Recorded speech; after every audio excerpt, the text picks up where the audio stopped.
Hey guys, in this video we're going to go over how to input a booking code in Sportybet.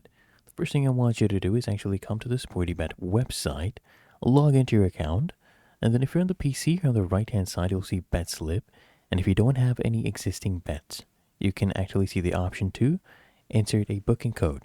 So if you have an existing bet already, go ahead and remove that bet, and we'll get this option to insert a booking code. I'll go ahead and type this one in. You need to type it in exactly as it is, including the capital letters.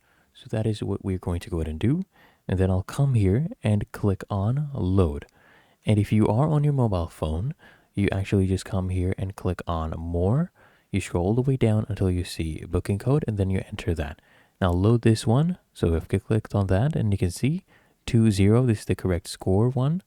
And you can enter your stake and then apply changes and make your bet. If you found this helpful, make sure you smash that like button, subscribe to App Mentor.